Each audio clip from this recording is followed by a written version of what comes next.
যুবক বলে ইয়া রাসূলুল্লাহ ইয়া হাবিবাল্লাহ, অনেকদিন যাবত মক্কা মদিনায় কোনো মানুষও মরে না, আমারও ব্যবসা ভালো না, আমিও চুরি করতে পারি না।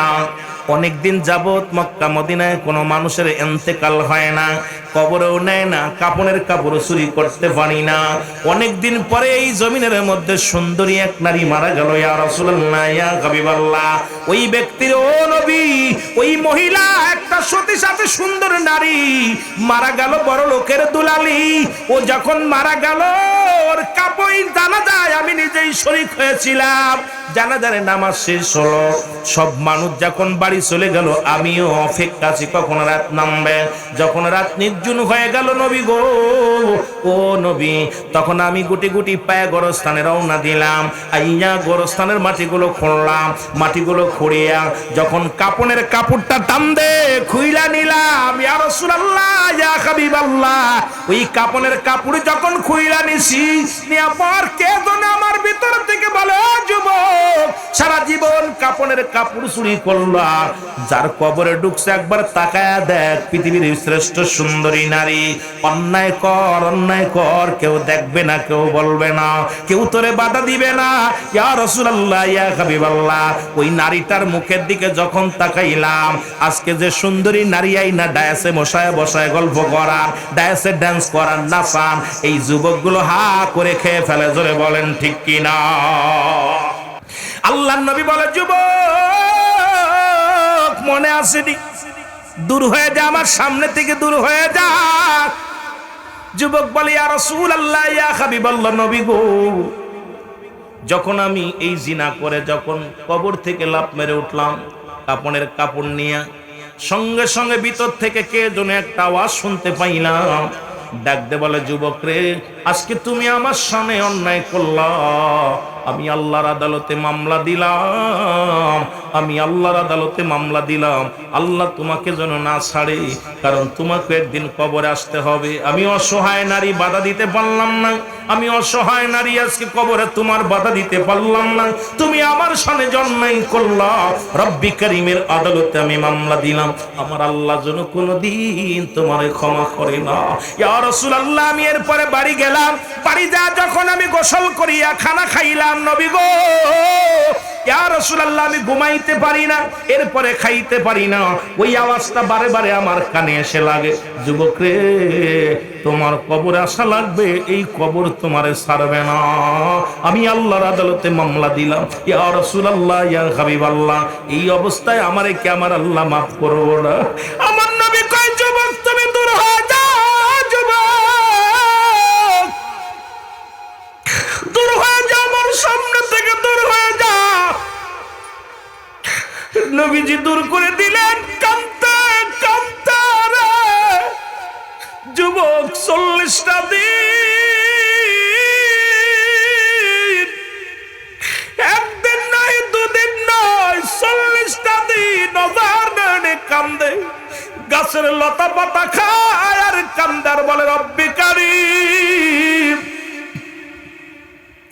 তুমি ইউনূস নবীরে করছো গো দয়া, মাছের পেটে গো আল্লাহ, মাছের পেটে আমারে নি করবা দয়া গো আল্লাহ, ই গুনাহ হতে মাফ হতে গো আল্লাহ, আমারে নি করবা তুমি ক্ষমা, তুমি মুসা নবীরে করছো গো দয়া, ওই তোর পাহাড়ে উঠাইয়া আমারে নি করবা দয়া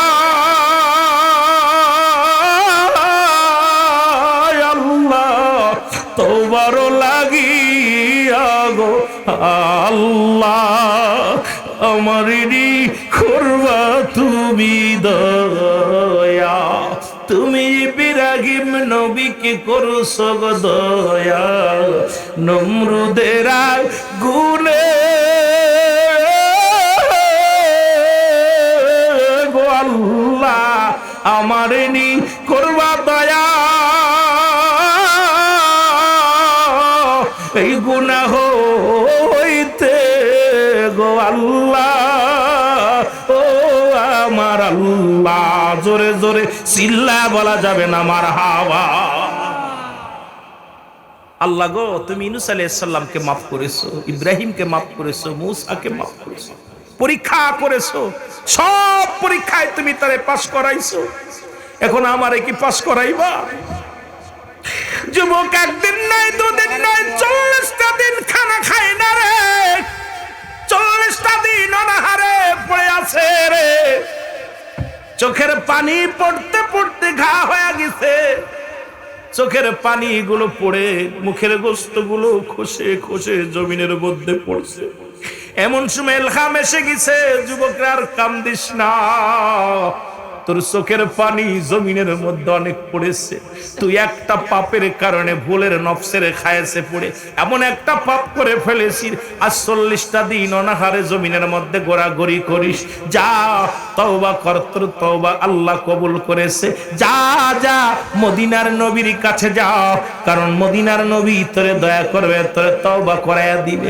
মদিনার নবীর কাছে দৌড়ে আসছে রে আইয়া, বলে ইয়া রাসূলুল্লাহ, ইয়া হাবিবাল্লাহ, নবী গো। আল্লাহর নবী বলে, যুবক রে তুমি আবার আইছো? যুবক বলে, ইয়া রাসূলুল্লাহ, ইয়া হাবিবাল্লাহ, আপনার কদম থেকে যদি বিতাড়িত করে দেন নবী গো, আমি কোথায় যাব? আমার তো যাওয়ার জায়গা নাই, আমার তো বলার জায়গা নাই নবী গো, ও নবী আমারে আপনি মাফ করে দেন। আমার নবী কয়, যুবক রে তওবা কর, তওবা কর, তওবাকারী আল্লাহ ভালোবাসে।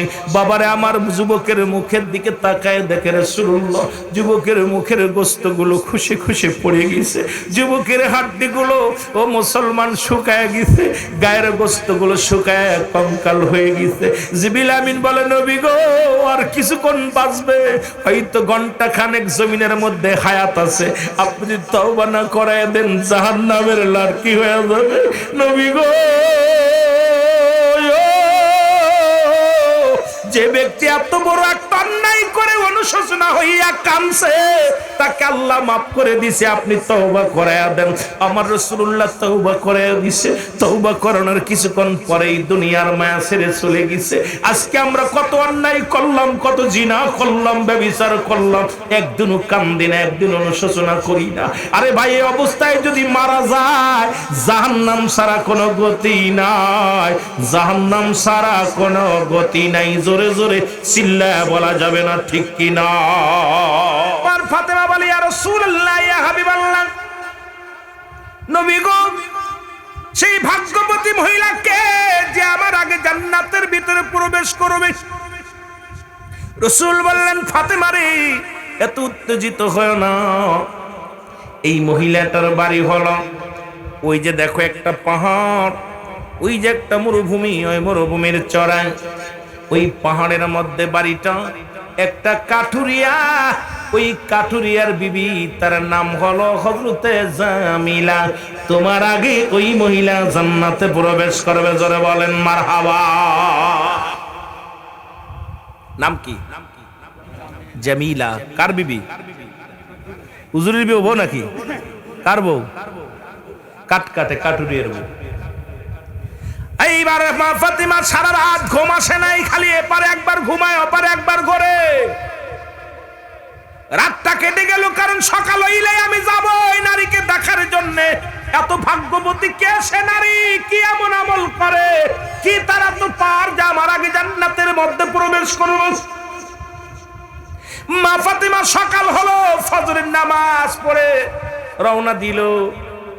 পাহাড়ের এই কন্যারে যে সালাম দা, আসসালামু আলাইকুম হালাল বাইত, ভিতর থেকে আওয়াজ আসে, ওয়ালাইকুম আসসালাম। কয়, বোন আপনি কি জামিলা? বলে, হ্যাঁ আমি জামিলা। বলে, বোন রে তুমি কে? বলে, আমি ফাতিমা। সুবহানাল্লাহ বলে, আরো জোরে। কয়, বোন রে, ও বোন, ভিতরে তো একটু দরজাটা খুলে দাও, আমি তোমাকে একটু দেখবো। জামিলা বলে, বোন রে তুমি আইছো আমার দেখার জন্য, আমি তোমার কাছে ক্ষমা চাই, এই মাত্র আমার স্বামী বাইর হয়ে গেল, ঘর থেকে বাইর হয়ে গেল, কারণ আমার স্বামীর অনুমতি নেওয়া নাই, বন্ডে আমার স্বামীর এজাজত নেওয়া নাই। সুতরাং আমার স্বামীর হুকুম ছাড়া দরজা খুলে তোমার সঙ্গে দেখা করার ক্ষমতা আমার নাই। খুব খেয়াল। আর আমার বউ, আমি আইছি মাহফিলে ওয়াজ করতে, বৌদিক মার্কেট করে একা একা মার্কেট ঘুরে, জোরে বলেন ঠিক কিনা? আমি হুজুর ওয়াজ করি, পর্দার ওয়াজ, আমার বউ পর্দা মানে না, ঠিক কিনা? এই কথা কন। আমি হুজুর ওয়াজ করি, পর্দার, আমার বউ শাড়ি কিনে যাইয়া অন্য দোকানদারের নিয়ে একটা কথা আমার মনে পড়ে গেল, মনে রাখবেন। কথা বলতে গেলে শুধু বক্তাদের কথা এসে যায়। এ যুবক, কোথায় রে? কথাগুলো বলতে গেলে আমাদের অনেক কথা এসে যায়, না বললে নয়। বাবারা আমার, কোথায়? বগদাদ শহরে বাড়ি।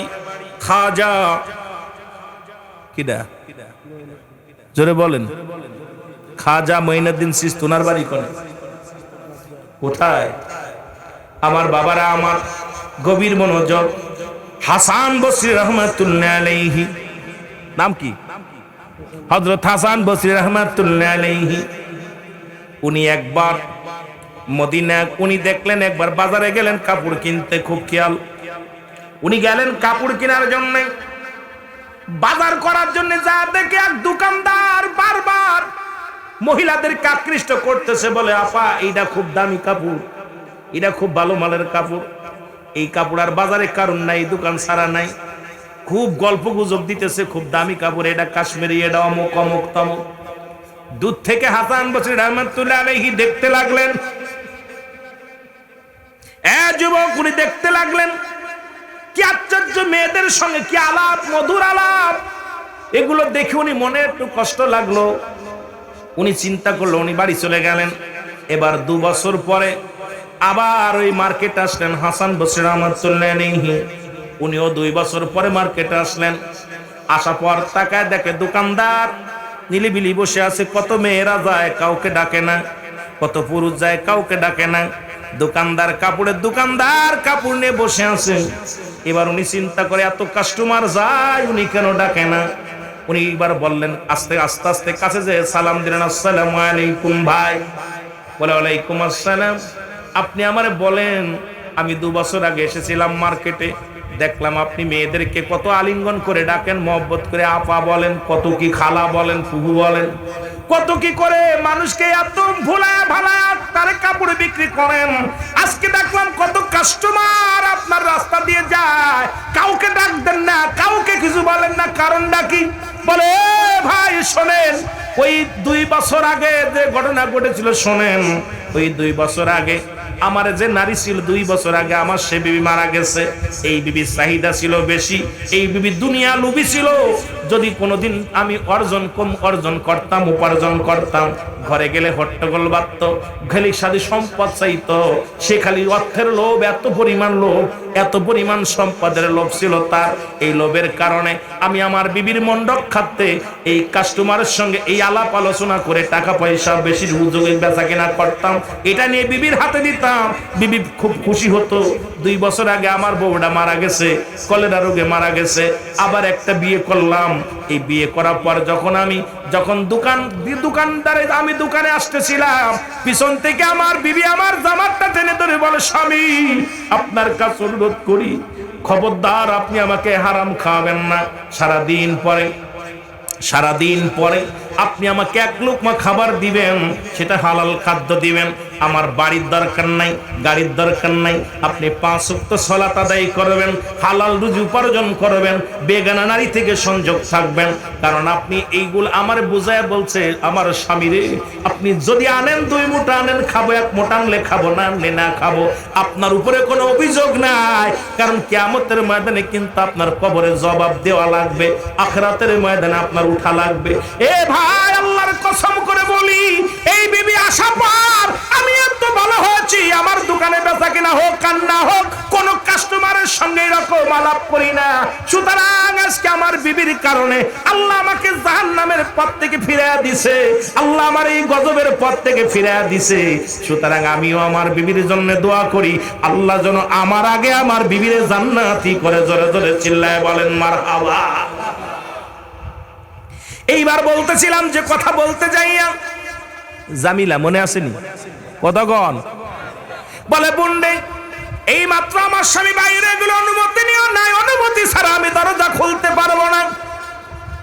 জামিলা বলা পর ফাতেমা বলে বুন্ডে তুমিও মেয়ে আমিও মেয়ে, আমার সঙ্গে দেখা করার কি অসুবিধা আছে?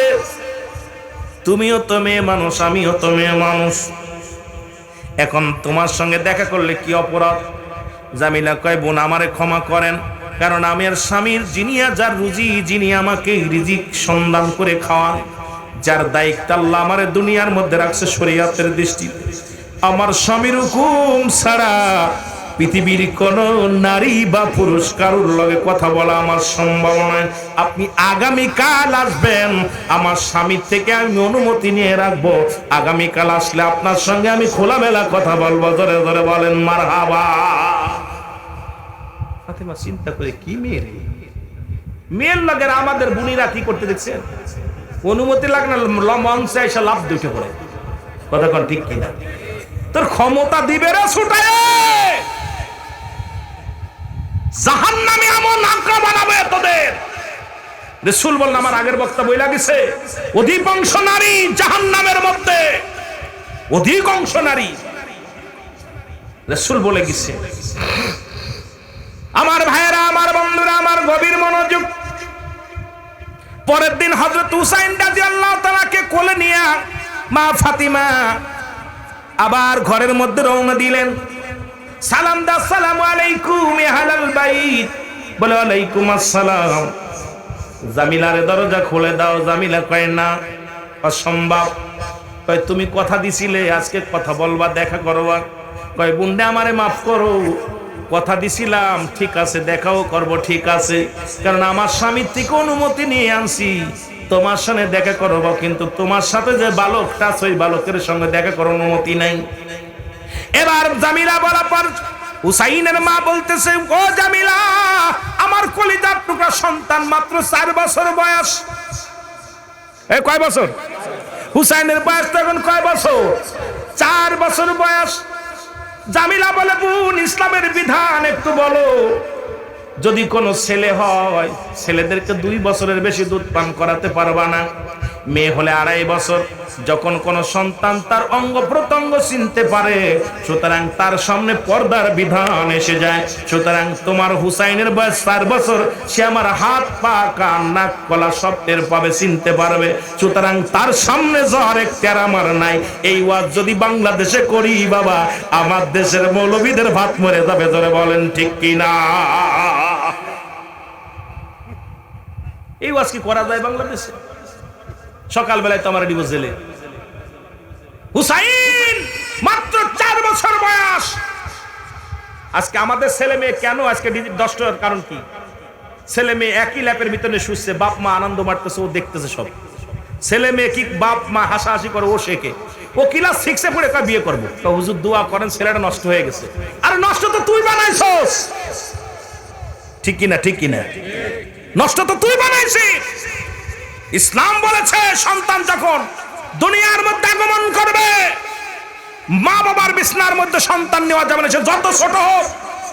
যখন ঘুমাইবে সন্তানকে আলাদা কাপড়ের মধ্যে রাখবে, আর কোর মাঝখানে নিয়ে দুইজন কথা বললা বলে হাসাহাসি রং তামাশা কত কি করতেছে।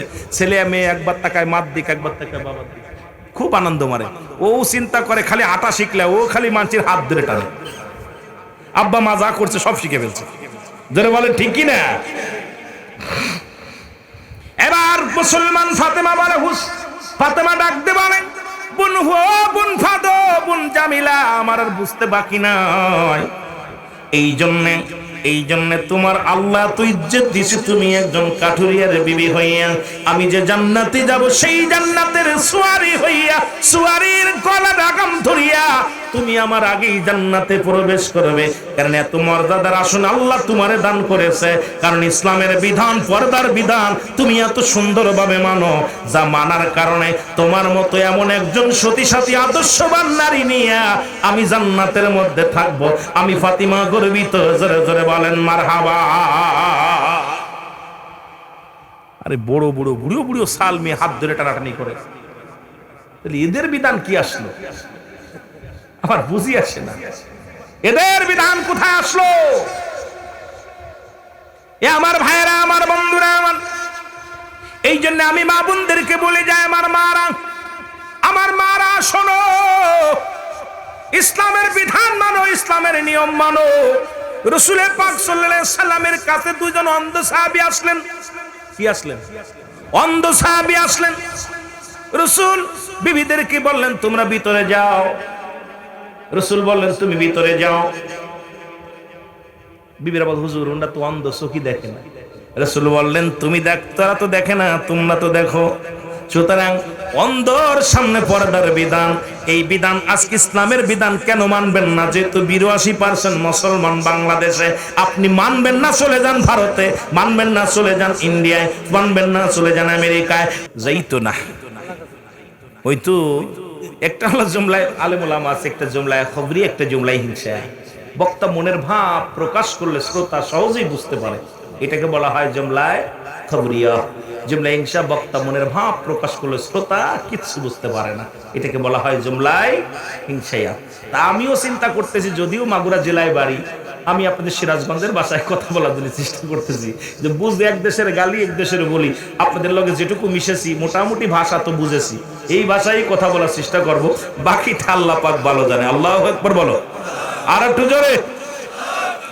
মদিনা যাইতে পারলাম না, মদিনা দেখতে পারলাম না, বলো মদিনা যাইতে পার,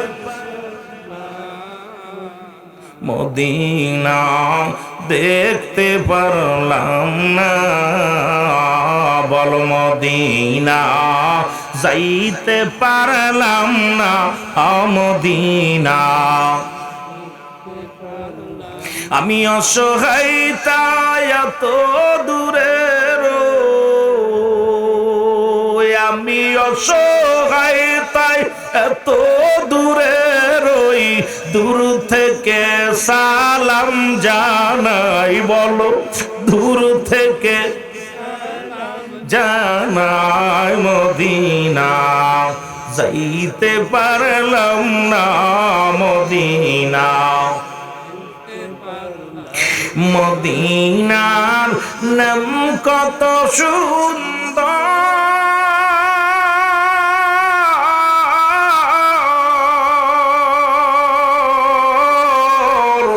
মদিনা কেড়েছে অন্তর,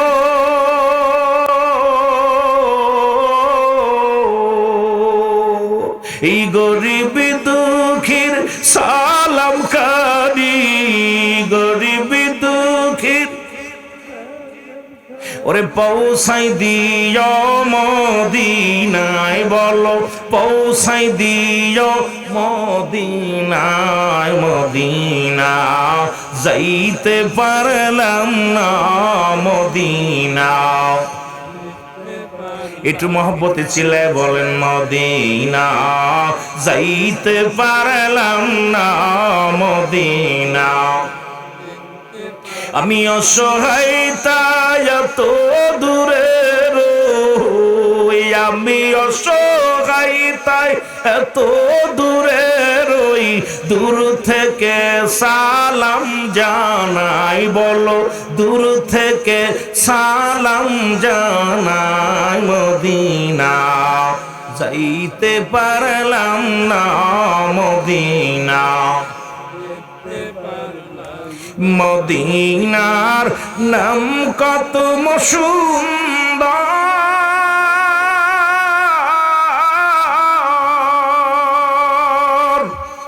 মদিনা কেড়েছে অন্তর,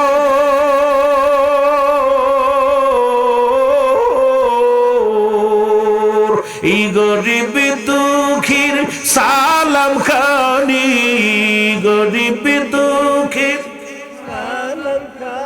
পৌঁছাই দিও মদিনায়, বলো পৌঁছাই দি মদিনায়, মদিনা যাইতে পারলাম না, মদিনা।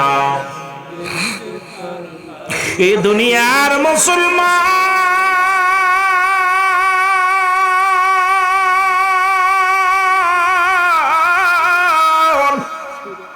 বলতেছিলাম নামাজ ছেড়ে, এক ওয়াক্ত নামাজ ছেড়ে দিয়া যুবক শোনো গো, এক ওয়াক্ত নামাজ কাজা গেলে 80 হুতবা পরিমাণ জাহান্নাম।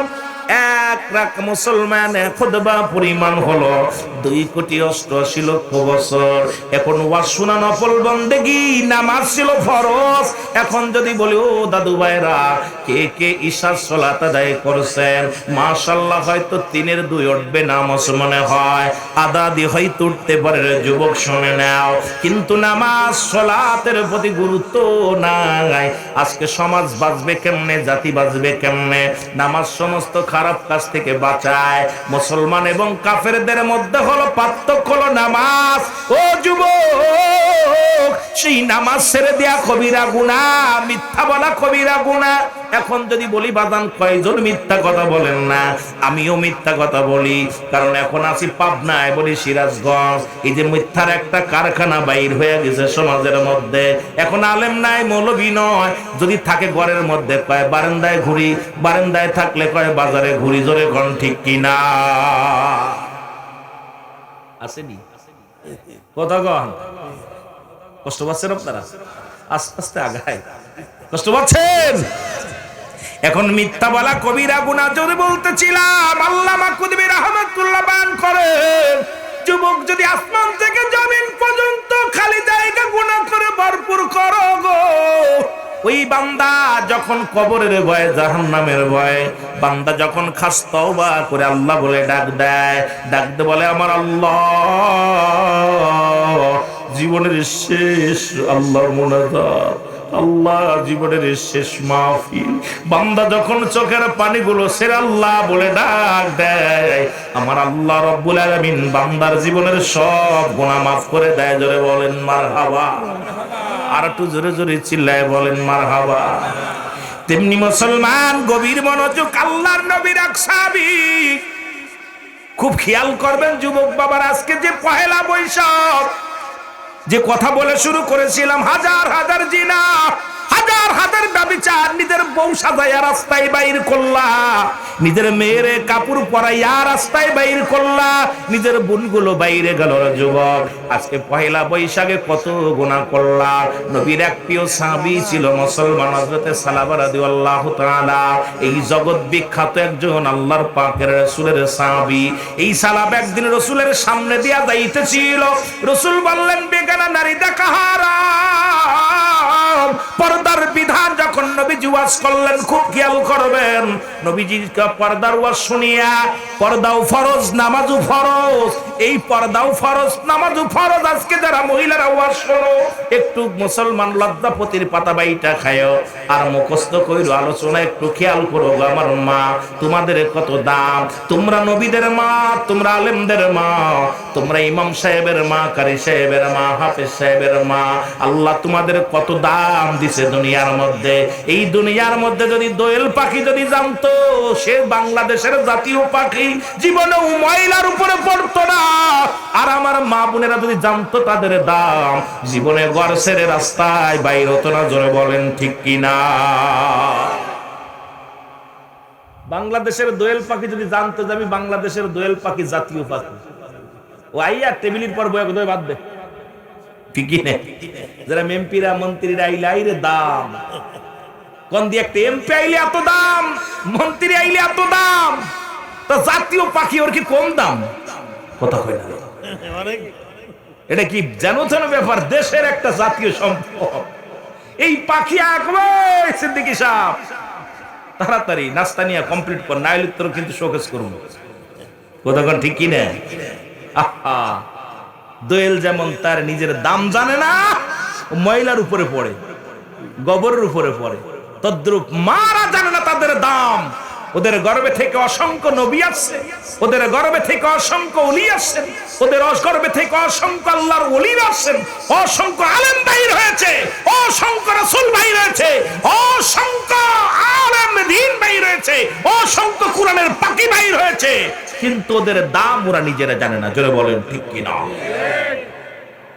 ওদের কি বলবো? আস্তে আস্তে যাই, দেখা যায় কোন পর্যন্ত যাওয়া যাক। কেন? কারণ একটা আয়াতের তাফসীর করতে গেলে রাত শেষ, ওদিকে কখন যাব দেখা যাক, ধীরে ধীরে একটু কথা বলে আসি, তারপর ওয়াজ দেখা যাক, সময় পালি করবো, না হলে থাক। একটু মহব্বতের সঙ্গে জিকির করুন লা ইলাহা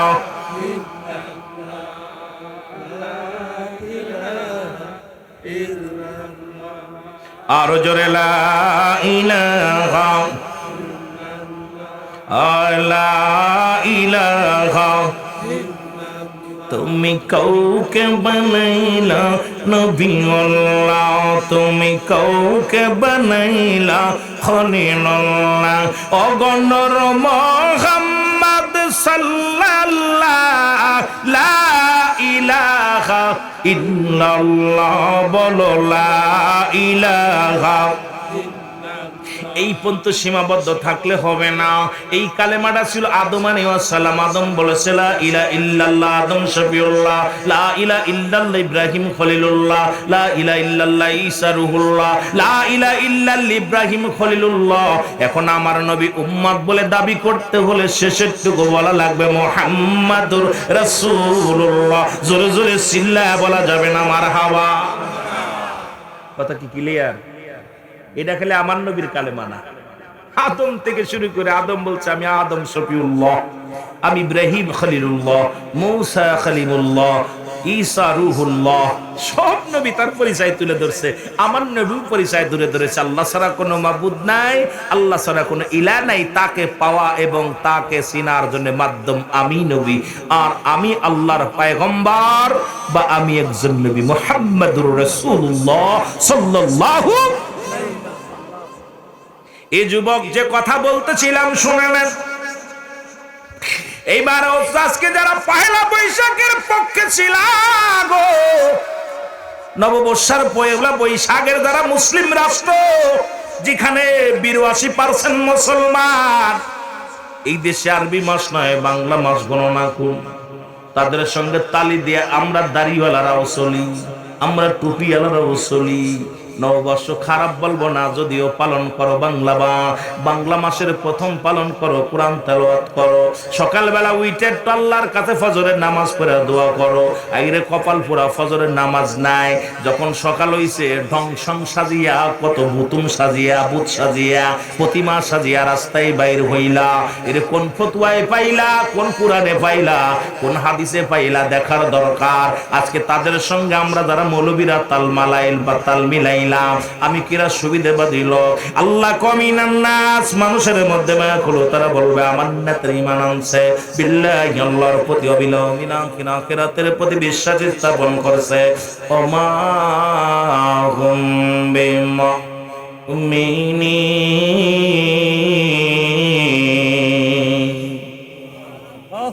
চোর বাটপার আছে, সব ধরবানে আস্তে আস্তে। চোর গুলো যে কোরআন একদম কোরআন দিয়ে ধরতেছে আল্লাহ, সব বাটপারের কথার ভিতর আছে। ও যুবক, দিলের কান্ডা লাগা শুনে নাও, গভীর মনোযোগ। আল্লাহর নবীর সাহাবী সালামা রাদিয়াল্লাহু তাআলা গো, উনি রাস্তা দিয়ে জোহরের নামাজ পড়ে যখন যাইতেছিল রে, দেখে এক ঘরের মধ্যে এক মহিলা গোসল করা অবস্থায় গোসল করতেছে।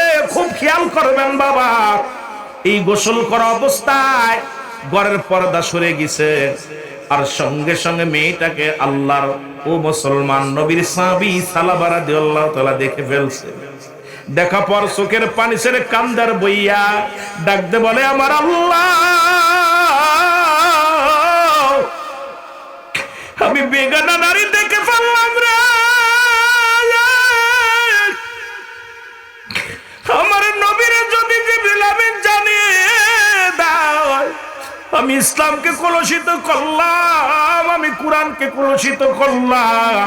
আমার নবী বলছে বেগানা নারী দেখা যাবে না, আমি দেখে ফেললাম ফেললাম, কিন্তু মনের অজান্তে দেখছো আজকে নারী পুরুষ একত্রিত হইয়া ডোল পিটাও, ও ফতুয়া কই ফাইলা জানতে চায়। কিন্তু আল্লাহর নবীর সাহাবী শুধু এক নজর দেখার কারণে সঙ্গে সঙ্গে বয়া পড়ছে জমিনের মধ্যে, বয়া চিন্তা করে না এই গুনাহ যদি আল্লাহ মাফ না করে, আমার আল্লাহ যদি ধরারে কিয়ামতের ময়দানে কি জবাব দিব, ওই খবরে আমি কি জবাব দিব।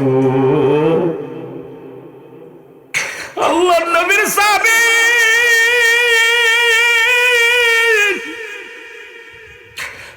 যুবকের দিলের খন্ড লাগা শোনো,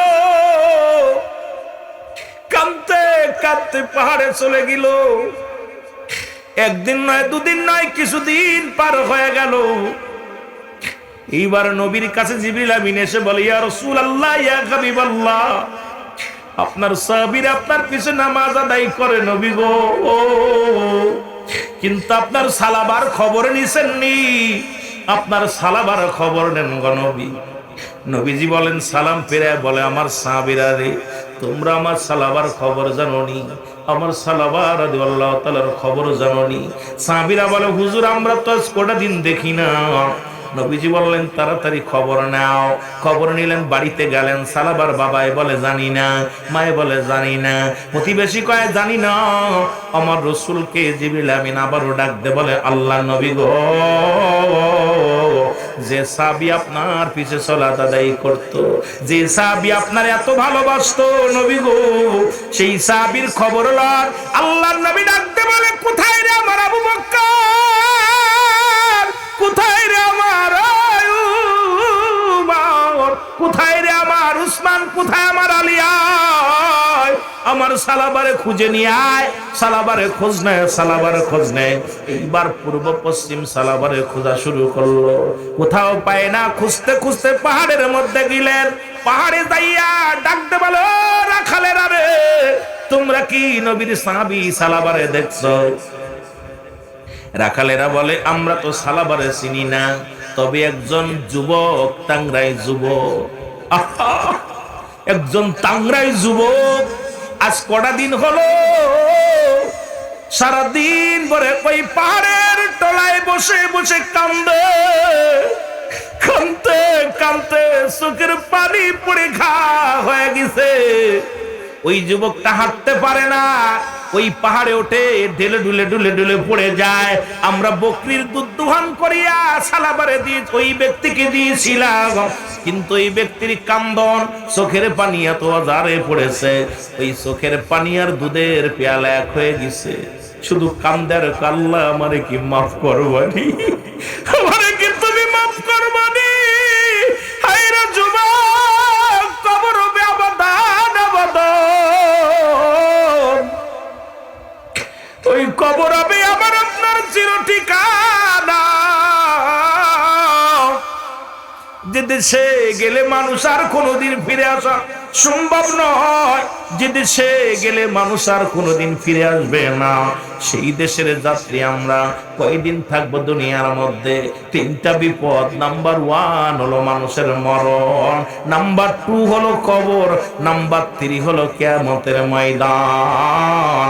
আজকে দুনিয়ার সম্পদ পাইয়া, সুন্দরী নারী পাইয়া, বাড়ি পাইয়া, গাড়ি পাইয়া, গায়ের জম পাইয়া, এমপি হইয়া, মন্ত্রী হইয়া সেই রব্বে কারিম রে ভইলা গেলা। এই রকম তো ফিরাউন ছিল, নমরুদ ছিল, কারুন ছিল। আল্লাহ তাদেরকে জিরো থেকে হিরো বানাইলো। আজকে জিরো থেকে হিরো বানাইলো। ফিরাউন, নমরুদ, কারুন যারা খোদাই দাবি করেছিল, আল্লাহ তাদেরকেও শেষ করে দিছে। সুতরাং আমি আপনি যে কোনো মুহূর্তে মারা যেতে পারি, মরে যেতেই হবে, এর মধ্যে কোনো সন্দেহ নাই। সুতরাং ওই কবর হবে চিরস্থায়ী একটা জায়গা। ওই কবরের সামিয়ানা বানানোর দরকার আছে কিনা? আর একটু জোরে জোরে চিল্লায় বলেন, আছে কিনা? শক্তিতে কোন অংশে কম ছিল না। ফিরাউন, নমরুদ, কারুন এরা কি জাইতের নেতা ছিল? আমার মতো নেতা, আপনার মতো নেতা? তারা, আল্লাহ তাদেরকে শেষ করে দিছে। আল্লাহর নবীর সাহাবী হযরত সালাবা কান্দে, আল্লাহর নবীর সাহাবী হযরত আবু বকর সিদ্দিক রাদিয়াল্লাহু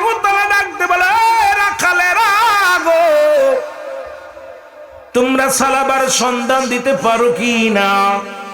বলে আমরা সালাবার চিনি না, নবীর সাহাবী চিনি না, তবে একজন যুবক মানুষ অজারনানে কান্দে, চোখের পানি ফেলায় ফেলায় কান্দে। এই কান্দনগত সাহাবীরে দেখলাম। এবার আল্লাহর নবীর সাহাবীরা দৌড়াইয়া গেলেন, যায় দেখে সালাবা পাহাড়ের কন্যারে বইয়া চোখের পানিগুলো সেরে সেরে কান্দে। আল্লাহর নবীর সাহাবীরা যে বলে, সালাবা রে,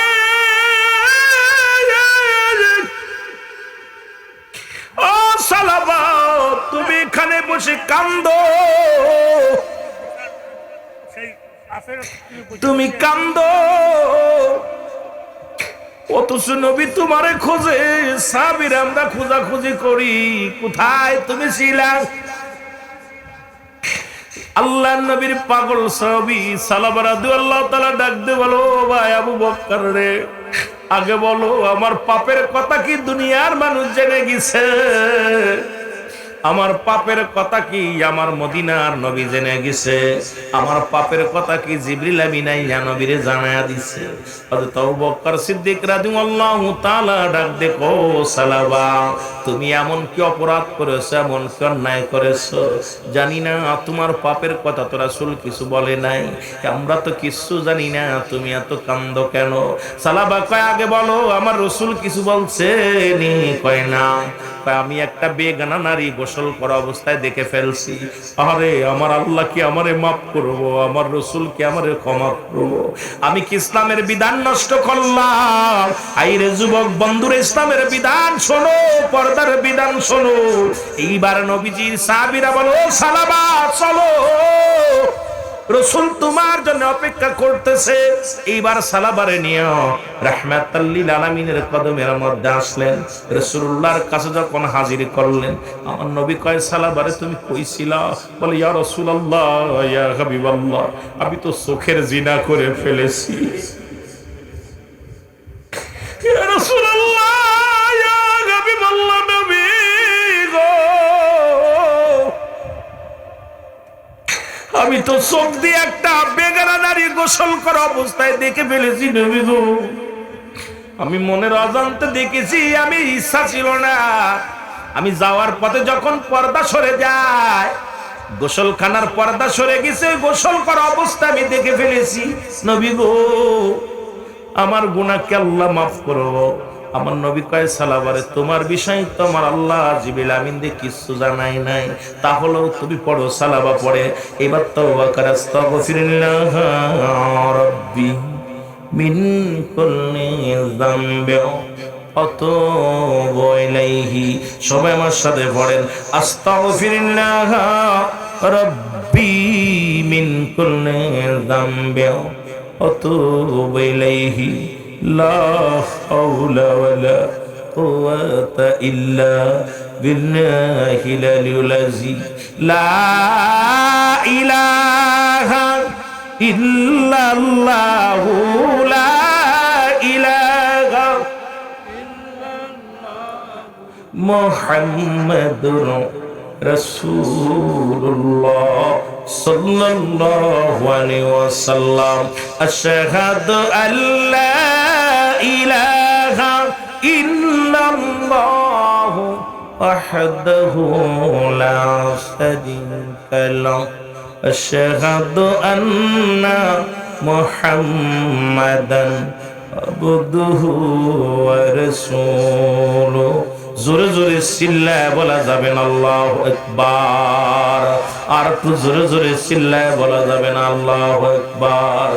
একটু মহব্বতের সঙ্গে জিকির করেন, লা ইলাহা, আর জোরে লা ইলাহা, মহব্বতে লা ইলাহা, লা ইলাহা ইল্লাল্লাহু মুহাম্মাদুর রাসূলুল্লাহ সাল্লাল্লাহু আলাইহি ওয়াসাল্লাম।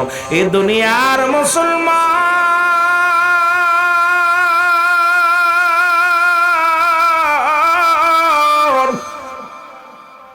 নবীজি যখন তওবা করা দিছে রে, সময় সালাবা বলে ইয়া রাসূলুল্লাহ ইয়া হাবিবাল্লাহ নবী গো, আমার পিছনের রগের পাশে যেন কেন যেন পিপিলিকার মতো ঘুরবি গো। আমার নবী বলে সালাবা রে, আজরাইল হাজির হয়ে গেছে। ও সালাবা, আজরাইল তোমার কাছে আগমন করেছে। রাসূলুল্লাহ সালাবার আটকানা আঁকড়ে ধরলেন। সালাবার সঙ্গে রাসূল কালেমা পড়লেন। রাসূলের সঙ্গে কালেমা পড়তে পড়তে সালাবা রাদিয়াল্লাহু তাআলা মালাকুল মউত তার জানটা কবাজ করে নিয়ে গেছে। জোরে জোরে চিল্লায় বলা যাবে আল্লাহু আকবার। খুব খেয়াল, শুধু দু চোখ দিয়ে একটা বেগানা নারী গোসল করা অবস্থায় দেখে ফেলেছে। একটা দিন খানা খাই নাই, না খায় অজার নয় না কাঁদছে, আর তুমি পরের মেয়ের হাত ধরে রাস্তা দিয়ে ঘুরতেছো, পরের মায়া নিয়ে নাচাচ্ছ, ডিস্কো ডান্স দেখতেছ। যুবকেরা,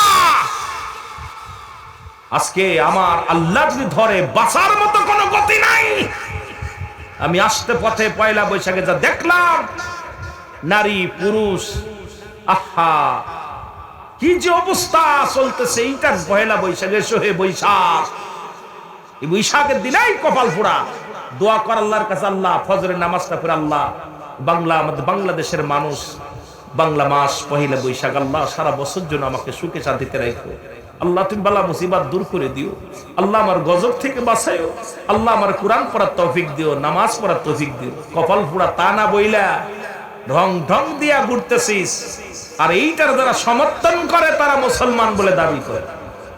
এই কপাল পোড়াদের কেমনে বুঝাইব আমি, কেমনে বুঝাইব? পালন কর, জম্মের পালন করা করবি। জাহান্নামের ফেরেশতারা অপেক্ষা করতে তো ধরার জন্য। এমন ধরা ধরবে জাহান্নামে 70,000 রশি লাগানো, এক একটা রশির মধ্যে 70,000 ফেরেশতা দূরে দূরে টানবে। আর এই জাহান্নামের ফেরেশতারা গুলো এমন ভাবে গর্জন মারবে, মুসলমান গভীর মনোযোগ। আহা, এই জাহান্নাম থেকে বাঁচা সম্ভব নয়। জাহান্নামের গেটে একটা গাছও আছে, যতই ঢংঝং করিস, জাক্কুম নামে কাঁটাযুক্ত গাছ। এই গাছটা তোরে ধরে এক ধরে ভিতরে ঢুকাই দিব। বেশি লাগবে দৌড়াদৌড়ি পালানোর মতো পথ থাকবে না। আমার বন্ধুগণ, আমার গভীর মনোযোগ। রাসূলুল্লাহ চোখের পানি ছেড়ে কাঁদতে লাগলেন। যুবক বাবারা শোনো, যেহেতু যুব সমাজের উদ্যোগে মাহফিল খানা, ও যুবক দেলের কান্ডা লাগা শোনা। রাসূলুল্লাহ হাওমা করে কাঁদতে লাগলেন। জিবরিল আমিন এসে সান্ত্বনা দেয়, ইয়া রাসূলুল্লাহ ইয়া হাবিবাল্লাহ, আপনার যুবক কোরআনকে কত ভালোবেসেছে। এই কোরআনের সম্মান, এই কোরআনের ইজ্জত রক্ষা করতে যায়, ইসলামের বিধান, ইসলামকে সম্মান ইজ্জত রক্ষা করতে যাইয়া যুবক তারা নিজের জীবনটা বিলিয়ে দিছে। তওবা করতে করতে কাঁদতে কাঁদতে, ইয়া রাসূলুল্লাহ ইয়া হাবিবাল্লাহ, আল্লাহ আমাকে পাঠিয়েছে, আপনি দেরি করেন না, আপনি সালাবারে জলদি করে গোসল করান, গোসল করে জানাজার জন্য প্রস্তুতি নেন। কারণ অসংখ্য জান্নাতি ফেরেশতারা আসমান থেকে প্রস্তুতি হয়ে আছে, সালাবারে জানাজায় আসবে। জোরে জোরে চিল্লায়া বলা যাবে না মারহাবা। এই নবীজি সাহাবীদের কথাগুলো শুনতে গেলে ভিতরে কেন যেন ধৈর্য ধরতে পারি না। তারাও যারা জান্নাতের সংবাদ পেয়েছে, রাসূল বলছে আবু বকর ফিল জান্নাতি, উমর ফিল জান্নাতি, উসমান ফিল জান্নাতি, আলী ফিল জান্নাতি, তারা তো নামাজ ছাড়ে না। আর আমরা কপাল পোড়া, জান্নাতের শুভ সংবাদ পাইলাম না, তারপরে নামাজ ছাড়ি, রোজা ছাড়ি, দুনিয়া দুনিয়া দুনিয়া দুনিয়া নিয়ে ব্যস্ত। জোরে বলেন ঠিক কিনা? আওয়াজ নাই, নিবেন নি? কথা বলেন, আসেনি পকেটে নিয়ে যাবেন। আল্লাহ কি কয় জানেন? কোরআন কি কয়? কুল্লু মান আলাইহা ফান, সব শেষ করে দিবে কে? আর একটু জোরে। মন্ত্রী, এমপি, আয় হা, ইসরায়েলরা ধরছে কারে? ধরছে কারে? ইরান রে। ধরছে কারে? ফিলিস্তিন রে। আইরে দোয়া করতেছে, আর আল্লাহ যখন ধরবো, রব্বে কারীম যখন ধরবে, ছুটার মতো পথ নেই। এখন তো অন্য রাষ্ট্র একটু সাথে থাকলে একটু সাহস পাচ্ছে, সেদিন আল্লাহ যেদিন ধরবো কেউ পাশে থাকবো না। যদি বলেন থাকবো, আল্লাহ যেদিন গজব দিব থাকবো। যুগে যুগে অসংখ্য নবীর উপরে গজব দিছে, অসংখ্য কমের উপর আল্লাহ গজব দিছে। কারণ কি? তার অনুগত্য অস্বীকার করছে। বাংলাদেশে গজব অচিরে আসতেছে।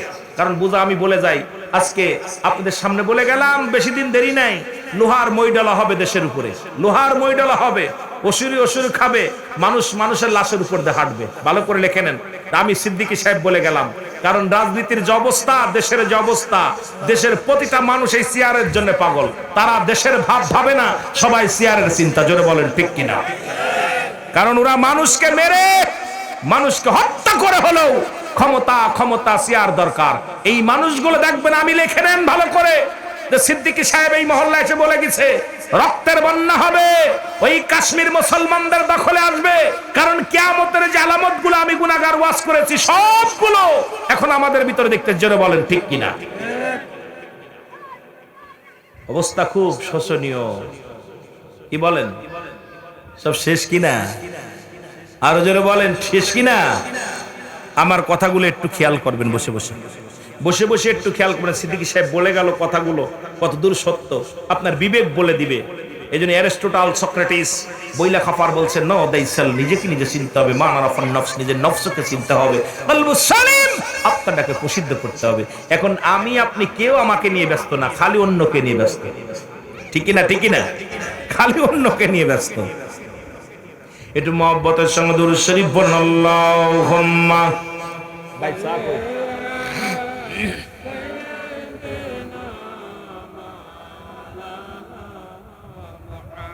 আমার যুবক বাবার অনেক আছেন, আলোচনা মহব্বতে।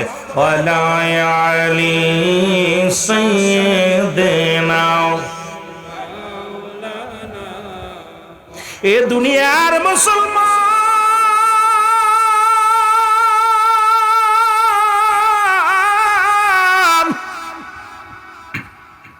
নবীজি বললেন, এবার সাহাবীদেরকে বললেন, গোসল করাও, কাফন পরাও, জানাজার নামাজের জন্য মাঠে নিয়ে যাও। রাসূলুল্লাহ জানাজা পড়বে, কত ভাগ্য রে, কত ভালো কপালের মুসলমান, শুনে নাও। রাসূল পাক সাল্লাল্লাহু আলাইহি ওয়াসাল্লাম জানাজার নামাজ পড়াইব। হযরতে আলী, হযরত ওসমান গনি, হযরত আবু বকর সিদ্দিক, হযরত উমর ফারুক রাদিয়াল্লাহু তাআলা, চারজন সাহাবী খাটটা ধরলেন, আরো কয়েকজন সাহাবী পাশে ধরলেন। এবার হযরতে সালাবা রাদিয়াল্লাহু তাআলা দেহ মুবারক খাটে করিয়া যখন নিয়ে যায় রে, ওই দুলার মধ্যে নিয়ে যখন জানাজার জন্য নিয়ে যায়, রাসূল রওনা দিলেন, সাহাবীরাও রওনা দিলেন। রাসূলুল্লাহ অনেক পিছে পড়ে গেলেন। এবার হযরত উমর ফারুক ডাক দিয়ে বলে, ইয়া রাসূলুল্লাহ, ইয়া হাবিবাল্লাহ, আমরা তো লাশ নিয়ে অনেক আগেই চলে আসলাম, আপনি কেন আসেন না? নবীজি দাঁড়ায় আছে, মুসলমান পা আগায় আগায় না, আগায় আগায় না। আল্লাহর নবী ডাক দিয়ে বলে, উমর রে, আমি কেমনে আইব রে? আমার রব্বুল আলামিন আমার সালাবার উপরে খুশি হইয়া, আমার সালাবার উপরে রাজি হইয়া, একজন নয়, দুজন নয়, ৭০,০০০ ফেরেশতা জমিনের মধ্যে পাঠা দিছি সালাবার জানাজাই। জোরে জোরে চিল্লায় বলা যাবে না মারহাবা। রাসূল বলতেছে, সাহাবীরে, আমি কেমনে আইব? অসংখ্য ফেরেশতারা জমিনের মধ্যে নামছে আমার সালাবার জানাজার নামাজ আদায় করার জন্য। আজকে মুসলমান কথাগুলো বললে কষ্ট হয়। ও যুবক, ওই জাহিলা জামানায় শুনেছি, আজকে যুবক সমাজ পারে জাতিকে পরিবর্তন করতে। এরাও পারত আজকে খেলা দিতে, অনেক জেলায় লাঠি খেলা দিছে, ঘুড়ি দৌড় দিছে, বিস্কুট দৌড় দিছে, চেয়ার সিটিং দিছে, কত মেলা আসতে পথে কত স্কুল দেখলাম। স্কুলে মুসলমান নারী পুরুষ খেলা দেয়, কিন্তু এলাকার মানুষগুলো কত ভালা। আল্লাহ রাব্বুল আলামিনের গোলামেরা, এই গোলামেরা সব ফেলায়া জান্নাতের বাগান সাজাইছে। আল্লাহ এলাকার যুবক বৃদ্ধদের মধ্যে তুমি রহমত দান করো। আজকে কেন বলতেছি, বাংলার জমিনে গজব আসছে, তার প্রমাণ নিয়ে যান। তৎকালীন জামানায় এক যুবক নবীর কাছে যায় বলে, ইয়া রাসূলুল্লাহ, ইয়া হাবিবাল্লাহ, আল্লাহর নবী গো, আমাকে আপনি তওবা করায়া দেন, আমি গুনাহগার, আমি পাপী, আমারে কি আল্লাহ মাফ করব? আল্লাহর নবী কয় যুবকরে তুমি তওবা করো, তওবা করো। যুবক বলে ইয়া রাসূলুল্লাহ, ইয়া হাবিবাল্লাহ, আমি এমন গুনাহ করেছি আমার আল্লাহ তো আমার গুনাহ মাফ করবে না। যুবক বলা পর নবীজি বলে ও যুবক তুমি তওবা করো, তওবা করে আল্লাহরে ডাকো। যুবক বলে ইয়া রাসূলুল্লাহ, ইয়া হাবিবাল্লাহ, নবী গো, আমার মন বলে আমার পাপ, আমার গুনাহ আল্লাহ মাফ করব না। আল্লাহর নবী ডাকতে বলে যুবক,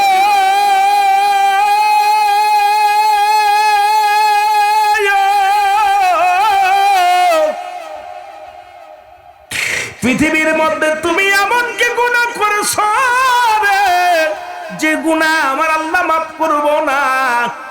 যুবক বলে ইয়া রাসূলুল্লাহ, ইয়া হাবিবাল্লাহ, মক্কা মদিনা আপনি জানতেন মক্কা মদিনার জমিনে কাফনের কাপড় চুরি হতো রে যুবক, খুব খেয়াল করবেন। ইয়া রাসূলুল্লাহ, ইয়া হাবিবাল্লাহ, ওই মক্কা মদিনার কবরে মানুষ শোয়ানো পর ওই গোরস্থান থেকে মুসলমান কাফনের কাপড় হারায়া যেত।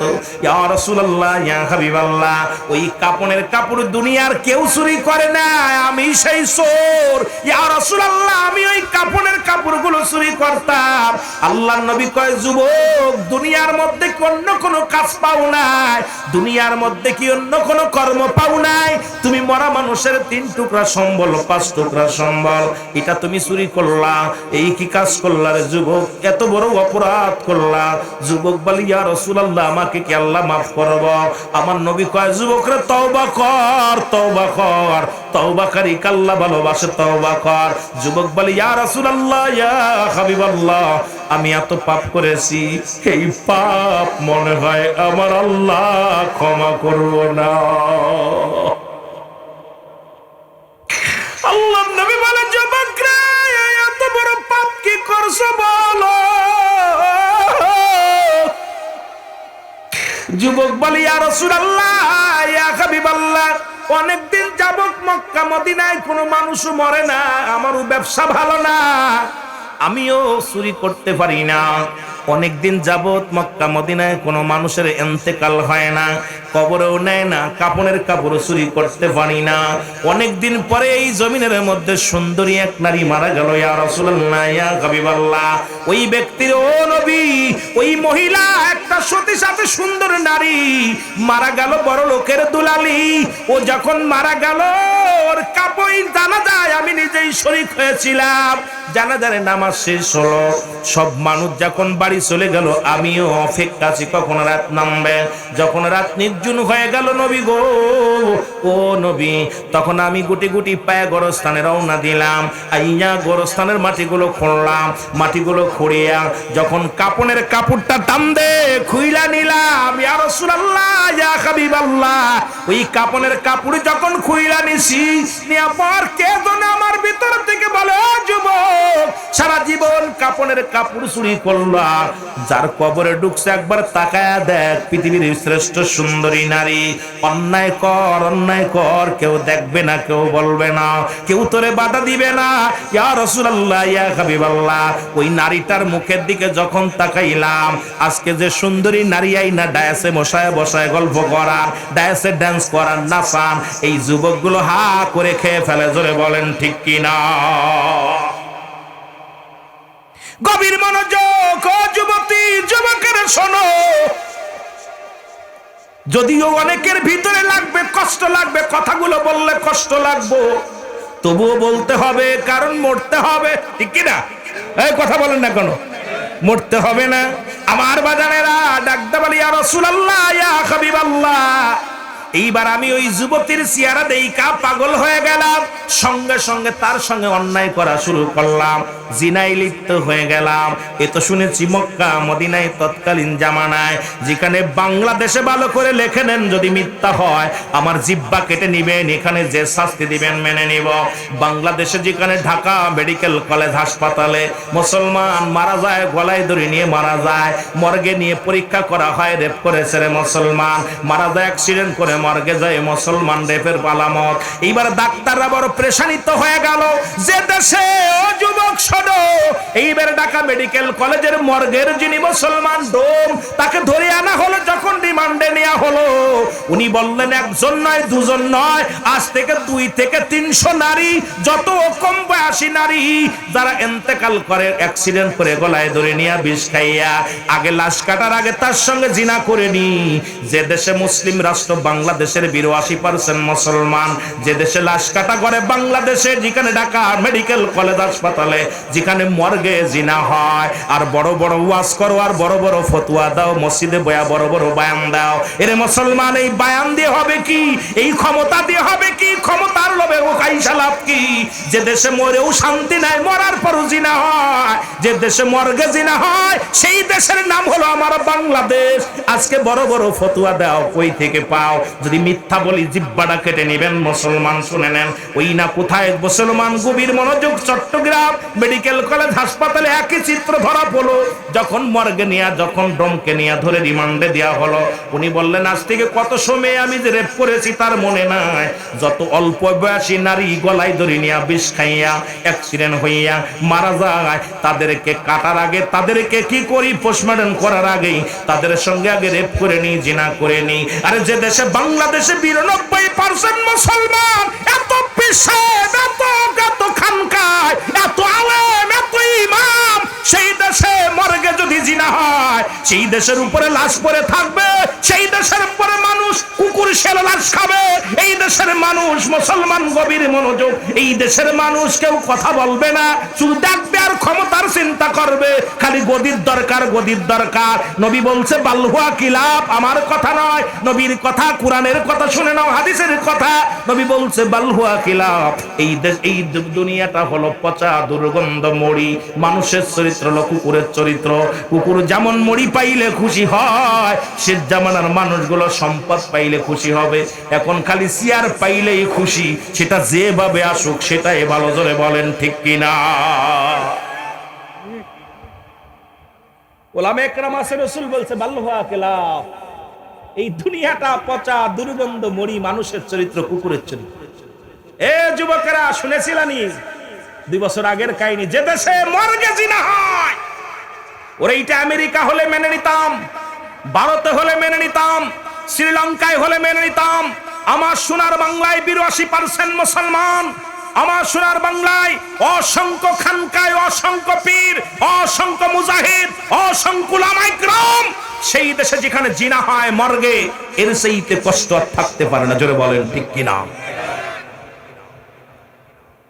আমরা বক্তৃতা দিতেছি আর মাল কামাইতেছি, কথা বুঝেননি? স্বার্থের জন্য ওয়াজ করতে, সব স্বার্থের জন্য, স্বার্থবাস, নিজের ক্যারেক্টার নষ্ট না হয়, এই উচিত কথা বলা যাবে না, বললে দোষ। আসি খালি গিবাত করতে, ওয়াজে বইয়া কোরআন থেকে টায়াত পড়ে খালি গিবাত, খালি গিবাত। কোন কিতাবে পাইলা? হক কথাগুলো বলো, সত্য কথাগুলো তুলে ধরো, সমাজ বাঁচাও, জাতি বাঁচাও, নিজে বাঁচো, পরিবার পরিজনকে বাঁচাও।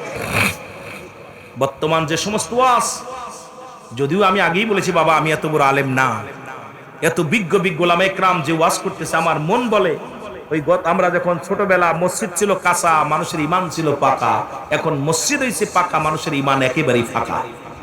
যেন বলেন ঠিকই না?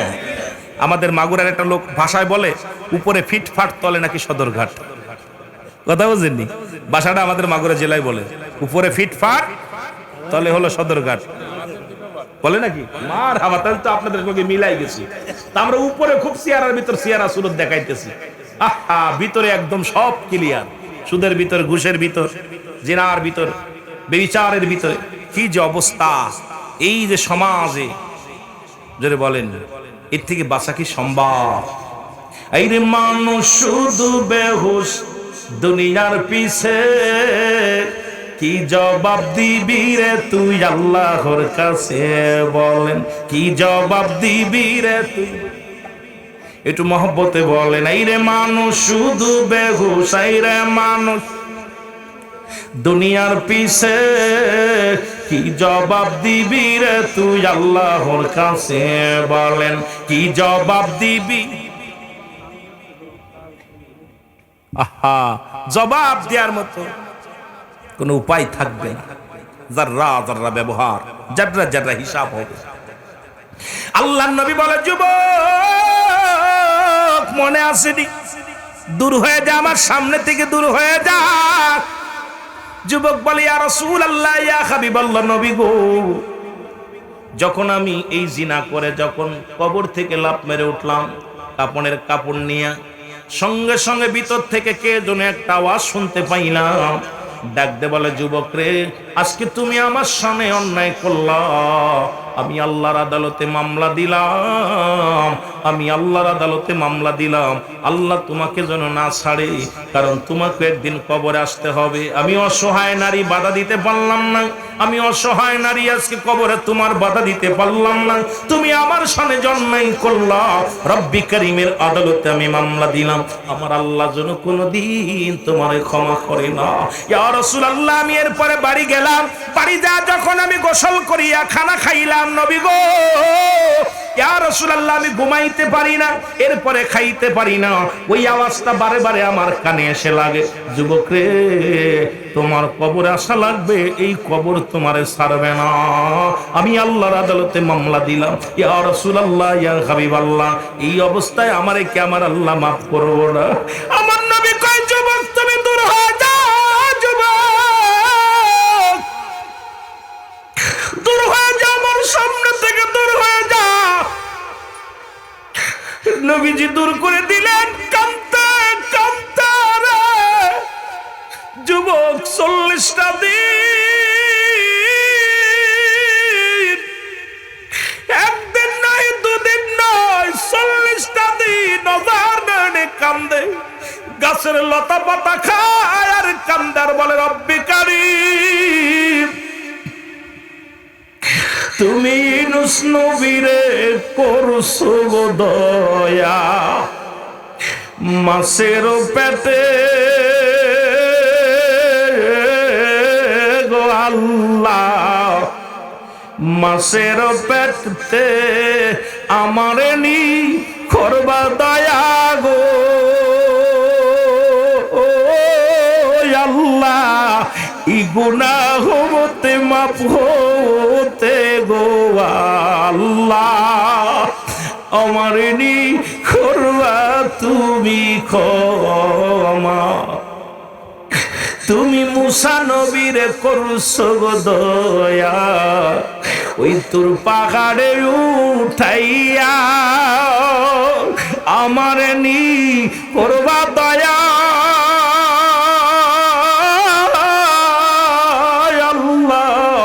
তোবার লাগিয়া গো আল্লাহ, আমারি করবা তুমি দয়া, তুমি ইব্রাহিম নবীকে করছো গো দয়া, নমরুদের গুনে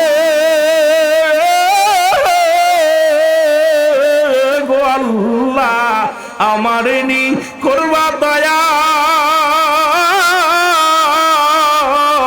এই গুনাহ হইতে গো আল্লাহ, ও আমার আল্লাহ, জোরে জোরে চিল্লা বলা যাবে না মারহাবা। আল্লাহ গো, তুমি ইউনূস আলাইহিস সালামকে মাফ করেছো, ইব্রাহিমকে মাফ করেছো, মূসাকে মাফ করেছো, পরীক্ষা করেছো, সব পরীক্ষায় তুমি তারে পাস করাইছো, এখন আমারে কি পাস করাইবা? যুবক একদিন নয়, দুদিন নয়, 40টা দিন খানা খায় না রে, 40টা দিন অনাহারে পড়ে আছে রে, চোখের পানি পড়তে পড়তে ঘা হয়ে গেছে, চোখের পানি গুলো পড়ে মুখের গোস্ত গুলো খসে খসে জমিনের মধ্যে পড়ছে, এমন সময় এলহাম এসে গেছে, যুবকরা আর কান্দিস না, তোর চোখের পানি জমিনের মধ্যে অনেক পড়েছে, তুই একটা পাপের কারণে ভুলের নফসের খায়েছে পড়ে এমন একটা পাপ করে ফেলেছিস, আর 40টা দিন অনাহারে জমিনের মধ্যে ঘোরাঘুরি করিস, যা তওবা কর, তোর তওবা আল্লাহ কবুল করেছে, যা যা মদিনার নবীর কাছে যা, কারণ মদিনার নবী তোরে দয়া করবে, তোরে তওবা করায়া দিবে। মদিনার নবীর কাছে তোরে আসছে রে আইয়া বলে, ইয়া রাসূলুল্লাহ, ইয়া হাবিবাল্লাহ, নবী গো, আল্লাহর নবী বলে, যুবক রে, তুমি আবার আইছো। যুবক বলে, ইয়া রাসূলুল্লাহ, ইয়া হাবিবাল্লাহ, আপনার কদম থেকে যদি বিতাড়িত করে দেন, নবী গো আমি কোথায় যাব? আমার তো যাওয়ার জায়গা নাই, আমার তো বলার জায়গা নাই। নবী গো, ও নবী, আমারে আপনি মাফ করে দেন। আমার নবী কয়, যুবক রে, তওবা কর, তওবা কর। তওবাকারী আল্লাহ ভালোবাসে। বাবারে আমার যুবকের মুখের দিকে তাকায় দেখে রাসূলুল্লাহ যুবকের মুখের গোস্তগুলো খুশি খুশি পড়ে গেছে, যুবকের হাড্ডিগুলো ও মুসলমান শুকায় গেছে, গায়ের গোস্তগুলো শুকায় কঙ্কাল হয়ে গেছে। জিবরিল আমিন বলে, নবী গো আর কিছুক্ষণ বাঁচবে, হয়তো ঘন্টা খানেক জমিনের মধ্যে হায়াত আছে, আপনি যদি তওবা না করায় দেন জাহান্নামের লাড়কি হয়ে যাবে। নবী গো, যে ব্যক্তি এত বড় একটা অন্যায় করে অনুশোচনা হইয়া কাঁদছে, তাকে আল্লাহ মাফ করে দিছে, আপনি তওবা করায়া দেন। আমার রাসূলুল্লাহ তওবা করায়া দিছে। তওবা করানোর কিছুক্ষণ পরেই দুনিয়ার মায়া ছেড়ে চলে গেছে। আজকে আমরা কত অন্যায় করলাম, কত জিনা করলাম, ব্যভিচার করলাম, একদিনও কান্দি না, একদিন অনুশোচনা করি না। আরে ভাই, এই অবস্থায় যদি মারা যায়, জাহান্নাম ছাড়া কোনো গতি নাই, জাহান্নাম ছাড়া কোনো গতি নাই। জোরে জোরে চিল্লায়া বলা যাবে না, ঠিক কি না? আমার যুবক ভাইরা, যুব সমাজের উদ্যোগে মাহফিল, যুব সমাজ আজকে রসাতলে চলে গেছে। যুব সমাজ আজকে জাতিগুলো, যুবক বয়সে একবার আল্লাহ বলা, বুড়ো বয়সে 1000 বার বলা। কারণ রাসূল যুবকদেরকে বেশি গুরুত্ব দিচ্ছে যুবক বয়স সাহাবীদের। কারণ এই বয়সে এখন রুকু সেজদা করতে গেলে কষ্ট হয়, দাঁড়ায় বেশিক্ষণ দাঁড়ায় নামাজ পড়তে গেলে কষ্ট হয়, কোরআন তেলাওয়াত করতে গেলে ভুল হয়। আমি যেটা পারবো আমার দাদু পারবে না। সেই বয়সটা আমরা, সেই যুবক বয়সটা খালি নারীর পিছে কাটাইয়া দিলাম, নারীর পিছে কাটাইয়া দিলাম। আমার দাদু ভাইয়েরা, একবার কি চিন্তা করার দরকার যে এই দুনিয়ার মধ্যে যুবক মরণ কিন্তু বুড়া চিনবে না, যুবক চিনবে না, বৃদ্ধ চিনবে না। আসার সিরিয়াল আছে, যাওয়ার কোনো সিরিয়াল নাই। দেখা যায় বাবার কাঁধে সন্তানের লাশ, সন্তানের কাঁধে বাবার লাশ, দাদার কাঁধে নাতির লাশ, নাতির কাঁধে দাদার লাশ। কারণ কত ভাই আপনারা বাবারে হারিয়ে ফেলেছেন, কত ভাই আপনার আব্বা মারে কবরে দিয়ে দিয়েছেন, কত ভাই দেখেন, অনেক ভাইয়ের আমার ছেলে বেঁচে আছে, বাবা নাই, বাবা বেঁচে আছে, সন্তান নাই। জোরে বলেন ঠিক কিনা? বাবা ঠিক কিনা? বা এগুলো আমাদের কেন আমাদের ভিতরে অনুশোচনা হয় না, কেন চিন্তা হয় না? একটু মহব্বতের সঙ্গে দুরূদ শরীফ পড়ুন। আল্লাহুম্মা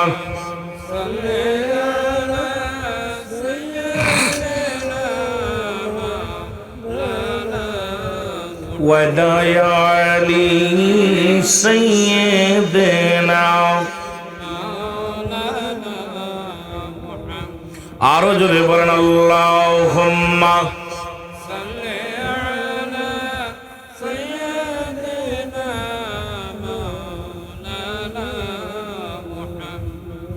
আমার বাবারা, একটা কথা হঠাৎ করে মনে পড়ে গেল, আস্তে খুব খেয়াল, এটা খুব খেয়াল, ছোট্ট একটা কথা। জান্নাত মা ফাতেমাতুজ জাহরা, উনি জান্নাতের সরদারিনী, ঠিক কি না? সবাই বলেন ঠিক কি না? এটা কি আসা না মিছা? আরো জোরে বলেন। আচ্ছা, উনি জান্নাতের সরদারিনী হইলেন কার কারণে, কার দোয়ায়? তাকে জানেন? স্বামীর দোয়ায়। মারহাবা বলেন না, আরো জোরে। স্বামীর দোয়ায়। তামার বাবারা, রাসূল পাক সাল্লাল্লাহু আলাইহি সাল্লাম একদিন ফজরের নামাজ শেষ করে গুটি গুটি পায়ে হাসান হুসাইনের বাড়িতে গেলেন। হাসান হুসাইনকে মহব্বত করব, দেখব, কারণ নবীজি অত্যন্ত মায়া করতেন হাসান হুসাইন। রাসূল যখন গেলেন, সালাম দিলেন, আসসালামু আলাইকুম ইয়া আহলাল বাইত। ভিতর থেকে ওয়ালাইকুম আসসালাম, ইয়া রাসূলুল্লাহ, আপনি ইয়া হাবিবাল্লাহ আইছেন। নবীজি মিষ্টি একটা হাসি দিয়ে বলে, ফাতেমা একটা খবর শুনছো? কয় কি? জিবরিল আমিন আমার একটা জানাই দিয়ে গেছে, সেটা হলো তুমি হল এই পৃথিবীর মধ্যে তুমি যে জান্নাতে যাবে, সেই জান্নাতের তোমার যে যানবাহন হবে, এই যানবাহনের লাগাম ধরে তোমার আগে এক মহিলা তোমারও আগে জান্নাতে যাবে। সুবহানাল্লাহ বলেন না। আমার মা বোনেরা শুনেন, কিন্তু আমি কিন্তু খণ্ড খণ্ড করে কথা বলতে, যাতে করে আপনাদের বুঝতে হয়, বুঝতে ভালো হয়। একটা নিয়ে বিশ্লেষণ করে আলোচনা করলে রাত কাটিয়ে দিতে পারতাম। আমি কিন্তু খণ্ড খণ্ড করে ছোট্ট ছোট্ট কথাগুলো, যুবকদের আমার বাস্তবতা নিয়ে যে কথাগুলো বলতেছি, খুব খেয়াল করবেন। রাসূল পাক সাল্লাল্লাহু আলাইহি সাল্লাম বলেন, ফাতেমা তোমার আগে ওই মহিলা জান্নাতে যাবে। বন্দি এই কথা শোনা পর ফাতেমা বলতে, আব্বা জান, ওই মহিলার বাবার নাম কি? ওই মহিলার মার নাম কি? ওই মহিলার ছেলের নাম কি? ওই মহিলার স্বামীর নাম কি? সুবহানাল্লাহ বলেন না। আমার আগে জান্নাতের ভিতরে প্রবেশ করবে এই মহিলা কে? সেই মহিলা। আমার মারা হলো, মারা একটু খেয়াল করো, লজ্জাপতির পাতা বাইটা খাইও, অবস্থা তো ভালো না। কথা বুঝেননি? বলতেছে আমার আগে জান্নাতে যাইব এমন সৌভাগ্য নারী কে?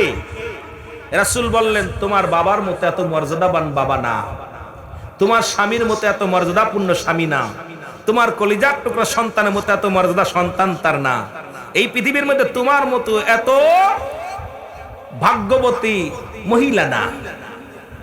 রাসূল বলার পর ফাতেমা বলে, ইয়া রাসূলুল্লাহ, ইয়া হাবিবাল্লাহ, নবী গো, সেই ভাগ্যবতী মহিলা কে যে আমার আগে জান্নাতের ভিতরে প্রবেশ করবে? রাসূল বললেন, ফাতেমা রে, এত উত্তেজিত হয় না। এই মহিলাটার বাড়ি হলো ওই যে দেখো একটা পাহাড়, ওই যে একটা মরুভূমি, ওই মরুভূমির চড়ায় ওই পাহাড়ের মধ্যে বাড়িটা, একটা কাঠুরিয়া, ওই কাঠুরিয়ার বিবি, তার নাম হলো হযরতে জামিলা। তোমার আগে ওই মহিলা জান্নাতে প্রবেশ করবে। জোরে বলেন মারহাবা। নাম কি? জামিলা। কার বিবি? হুজুরের বউ নাকি? কার বউ? কাটকাটে কাঠুরিয়ার বউ। এইবার মা ফাতিমা সারা রাত ঘুম আসে নাই, খালি এপারে একবার ঘুমায় ওপারে একবার ঘরে। রাতটা কেটে গেল, কারণ সকাল হইলে আমি যাব ওই নারীকে দেখার জন্য। এত ভাগ্যবতী কে সে নারী? কি এমন আমল করে, কি তারা তো পার যা আমার আগে জান্নাতের মধ্যে প্রবেশ করব। মা ফাতিমা সকাল হলো, ফজরের নামাজ পড়ে রওনা দিল। পাহাড়ের এই কন্যারে যে সালাম দা, আসসালামু আলাইকুম হালাল বাইত। ভিতর থেকে আওয়াজ আসে, ওয়ালাইকুম আসসালাম। কয়, বোন আপনি কি জামিলা? বলে, হ্যাঁ আমি জামিলা। বলে, বোন রে তুমি কে? বলে, আমি ফাতিমা। সুবহানাল্লাহ বলে, আরো জোরে। কয়, বোন রে, ও বোন, ভিতরে তো একটু দরজাটা খুলে দাও, আমি তোমাকে একটু দেখবো। জামিলা বলে, বোন রে তুমি আইছো আমার দেখার জন্য, আমি তোমার কাছে ক্ষমা চাই। এই মাত্র আমার স্বামী বাইর হয়ে গেল, ঘর থেকে বাইর হয়ে গেল, কারণ আমার স্বামীর অনুমতি নেওয়া নাই। বোন রে, আমার স্বামীর এজাজত নেওয়া নাই, সুতরাং আমার স্বামীর হুকুম ছাড়া দরজা খুলে তোমার সঙ্গে দেখা করার ক্ষমতা আমার নাই। খুব খেয়াল। আর আমার বউ, আমি আইছি মাহফিলে ওয়াজ করতে, বৌদিক মার্কেট করে একা একা মার্কেট ঘুরে। জোরে বলেন ঠিক কিনা? আমি হুজুর ওয়াজ করি, পর্দার ওয়াজ, আমার বউ পর্দা মানে না, ঠিক কিনা? এই কথা কন। আমি হুজুর ওয়াজ করি, পর্দার, আমার বউ শাড়ি কিনে যাইয়া অন্য দোকানদারের নিয়ে একটা কথা আমার মনে পড়ে গেল, মনে রাখবেন। কথা বলতে গেলে শুধু বক্তাদের কথা এসে যায়। এ যুবক, কোথায় রে? কথাগুলো বলতে গেলে আমাদের অনেক কথা এসে যায়, না বললে নয়। বাবারা আমার, কোথায়? বগদাদ শহরে বাড়ি। খাজা কিডা? জোরে বলেন। খাজা মঈনুদ্দিন চিশতি, ওনার বাড়ি কোথায়? আমার বাবারা আমার, গভীর মনোযোগ। হাসান বসরি রহমাতুল্লাহ আলাইহি, নাম কি? হযরত হাসান বসরি রহমাতুল্লাহ আলাইহি। উনি একবার মদিনা, উনি দেখলেন, একবার বাজারে গেলেন কাপড় কিনতে। খুব খেয়াল। উনি গেলেন কাপড় কেনার জন্য, বাজার করার জন্য। যা দেখে এক দোকানদার বারবার মহিলাদেরকে আকৃষ্ট করতেছে, বলে, আপা এইটা খুব দামি কাপড়, এটা খুব ভালো মালের কাপড়, এই কাপড় আর বাজারে কারণ নাই, দোকান ছাড়া নাই। খুব গল্প গুজব দিতেছে, খুব দামি কাপড়, এটা কাশ্মীরি, এটা অমুক অমুক তমুক। দূর থেকে হাসান বসরি রহমাতুল্লাহ আলাইহি দেখতে লাগলেন। যুবক, উনি দেখতে লাগলেন কি আশ্চর্য, মেয়েদের সঙ্গে কি আলাপ, মধুর আলাপ। এগুলো দেখে উনি মনে একটু কষ্ট লাগলো। উনি চিন্তা করলো, উনি বাড়ি চলে গেলেন। এবার 2 বছর পরে আবার ওই মার্কেটে আসলেন হাসান বসরি রহমাতুল্লাহ আলাইহি। উনিও 2 বছর পরে মার্কেটে আসলেন। আসা পর তাকায় দেখে দোকানদার নিলিবিলি বসে আছে। কত মেয়েরা যায়, কাউকে ডাকে না, কত পুরুষ যায়, কাউকে ডাকে না। দোকানদার কাপড়ের দোকানদার কাপড় নিয়ে বসে আছে। এবার উনি চিন্তা করে এত কাস্টমার যায়, উনি কেন ডাকে না। উনি এবার বললেন, আস্তে আস্তে আস্তে কাছে যে সালাম দিলেন, আসসালামু আলাইকুম ভাই। বলে ওয়ালাইকুম আসসালাম। আপনি আমারে বলেন, আমি 2 বছর আগে এসেছিলাম মার্কেটে, দেখলাম আপনি মেয়েদেরকে কত আলিঙ্গন করে ডাকেন, মহব্বত করে আপা বলেন, কত কি খালা বলেন, ফুফু বলেন, কত কি করে মানুষকে এত ভোলায় ভালায় তারে কাপড় বিক্রি করেন। আজকে দেখলাম কত কাস্টমার আপনার রাস্তা দিয়ে যায়, কাউকে ডাক দেন না, কাউকে কিছু বলেন না, কারণটা কি? বলে ভাই শোনেন, ওই 2 বছর আগে যে ঘটনা ঘটেছিল শোনেন। ওই 2 বছর আগে আমার যে নারী ছিল, 2 বছর আগে আমার সে বিবি মারা গেছে। এই বিবির চাহিদা ছিল বেশি, এই বিবি দুনিয়া লোভী ছিল। যদি কোনোদিন আমি অর্জন করতাম, উপার্জন করতাম, ঘরে গেলে হট্টগোল বাঁধত, খালি সাথে সম্পদ চাইতো। সে খালি অর্থের লোভ, এত পরিমাণ লোভ, এত পরিমাণ সম্পদের লোভ ছিল তার। এই লোভের কারণে আমি আমার বিবির মন রক্ষার্থে এই কাস্টমারের সঙ্গে এই আলাপ আলোচনা করে টাকা পয়সা বেশি সুযোগে বেচা কেনা করতাম, এটা নিয়ে বিবির হাতে দিতাম। বিবি খুব খুশি হতো। 2 বছর আগে আমার বউটা মারা গেছে, কলেরা রোগে মারা গেছে, আবার একটা বিয়ে করলাম। এই বিয়ে করার পর যখন আমি দোকানে আসতেছিলাম, পিছন থেকে আমার বিবি আমার জামাটা টেনে ধরে বলে, স্বামী আপনার কাছে অনুরোধ করি, খবরদার আপনি আমাকে হারাম খাওয়াবেন না। সারাদিন পরে আপনি আমাকে 1 লোকমা খাবার দিবেন, সেটা হালাল খাদ্য দিবেন। আমার বাড়ির দরকার নাই, গাড়ির দরকার নাই, আপনি 5 ওয়াক্ত সালাত আদায় করবেন, হালাল রুজি উপার্জন করবেন, বেগানা নারী থেকে সংযোগ থাকবেন। কারণ আপনি এইগুলো আমার বুঝায় বলছে, আমার স্বামী রে, আপনি যদি আনেন 2 মুঠা আনেন, খাবো, 1 মুঠা আনলে খাবো, না আনলে না খাবো, আপনার উপরে কোনো অভিযোগ নাই। কারণ কিয়ামতের ময়দানে কিন্তু আপনার কবরে জবাব দেওয়া লাগবে, আখিরাতের ময়দানে আপনার উঠা লাগবে। এ ভাই, আল্লাহর কসম করে বলি, এই বিবি আশা পার আমি এত ভালো হয়েছি, আমার দোকানে বেচা কিনা হোক আর না হোক, কোন কাস্টমারের সঙ্গে এরকম আলাপ করি না। সুতরাং আজকে আমার বিবির কারণে আল্লাহ আমাকে জাহান্নামের পথ থেকে ফিরিয়ে দিছে, আল্লাহ আমার এই গজবের পথ থেকে ফিরিয়ে দিছে। সুতরাং আমিও আমার বিবির জন্য দোয়া করি, আল্লাহ যেন আমার আগে আমার বিবির জান্নাতি করে। জোরে জোরে চিল্লায় বলেন মারহাবা। এইবার বলতেছিলাম যে কথা বলতে যাইয়া জামিলা মনে আসেনি? কতক্ষণ বলে, বুন্ডে এই মাত্র আমার স্বামী বাইরে এগুলো অনুমতি নিও নাই, অনুমতি ছাড়া আমি দরজা খুলতে পারবো না। জামিলা বলা পর ফাতেমা বলে, বুন্ডে তুমিও মেয়ে আমিও মেয়ে, আমার সঙ্গে দেখা করার কি অসুবিধা আছে? তুমিও তো মেয়ে মানুষ, আমিও তো মেয়ে মানুষ, এখন তোমার সঙ্গে দেখা করলে কি অপরাধ? জামিলা কয়, বোন আমারে ক্ষমা করেন, কারণ আমি আর স্বামীর যার রুজি, যিনি আমাকে রিজিক সন্ধান করে খাওয়ান, যার দায়িত্ব আল্লাহ আমারে দুনিয়ার মধ্যে রাখছে শরীয়তের দৃষ্টিতে, আমার স্বামীর হুকুম ছাড়া পৃথিবীর কোন নারী বা পুরুষ কারোর লগে কথা বলা আমার সম্ভব নয়। আপনি আগামীকাল আসবেন, আমার স্বামীর থেকে আমি অনুমতি নিয়ে রাখবো। আগামীকাল আসলে আপনার সঙ্গে আমি খোলামেলা কথা বলবো। ধরে ধরে বলেন মারহাবা।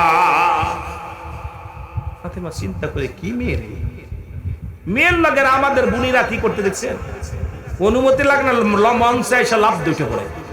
কথা কোন ঠিক কিনা? তোর ক্ষমতা দিবে রে ছুটায়, জাহান্নামে এমন আক্রমণ বানাবে তোদের। রাসূল বলেন, আমার আগের বক্তব্য লাগিছে, অধিকাংশ নারী জাহান্নামের মধ্যে, অধিকাংশ নারী। রাসূল বলে গেছে। আমার ভাইরা, আমার বন্ধুরা, আমার গভীর মনোযোগ। পরের দিন হযরত হুসাইন রাদিয়াল্লাহু তাআলাকে কোলে নিয়ে মা ফাতিমা আবার ঘরের মধ্যে রওনা দিলেন। সালাম দা, আসসালামু আলাইকুম ইয়া আহলাল বাইত। বলে, ওয়ালাইকুম আসসালাম। জামিলারে দরজা খুলে দাও। জামিলা কয়, না, অসম্ভব। কয়, তুমি কথা দিছিলে আজকে কথা বলবা, দেখা করবা। কয়, বুন্ডে আমারে মাফ করো, কথা দিছিলাম, ঠিক আছে, দেখাও করব, ঠিক আছে, কারণ আমার স্বামীর থেকে অনুমতি নিয়ে আনছি, তোমার সঙ্গে দেখা করব, কিন্তু তোমার সাথে যে বালকটা আছে ওই বালকের সঙ্গে দেখা করার অনুমতি নাই। এবার জামিলা বলার পর হুসাইনের মা বলতেছে, ও জামিলা, আমার কলিজার টুকরা সন্তান, মাত্র 4 বছর বয়স। কয় বছর? হুসাইনের বয়স তখন কয় বছর? 4 বছর বয়স। জামিলা বলে, বোন ইসলামের বিধান একটু বলো। যদি কোনো ছেলে হয়, ছেলেদেরকে 2 বছরের বেশি দুধ পান করাতে পারবা না। মেয়ে হলে 2.5 বছর। যখন কোনো সন্তান তার অঙ্গ প্রত্যঙ্গ চিনতে পারে, সুতরাং তার সামনে পর্দার বিধান এসে যায়। সুতরাং তোমার হুসাইনের বয়স 4 বছর, সে আমার হাত পা কান নাক গলা সব টের পাবে, চিনতে পারবে। সুতরাং তার সামনে যাওয়ার এখতিয়ার আমার নাই। এই ওয়াজ যদি বাংলাদেশে করি বাবা, আমার দেশের মৌলবীদের ভাত মরে যাবে। ধরে বলেন ঠিক কিনা? এই ওয়াজ কি করা যায় বাংলাদেশে? সকালবেলায় তো আমার ডিভোর্স জেলে। হুসাইন মাত্র 4 বছর বয়স। আজকে আমাদের ছেলে মেয়ে কেন আজকে নষ্ট হওয়ার কারণ কি?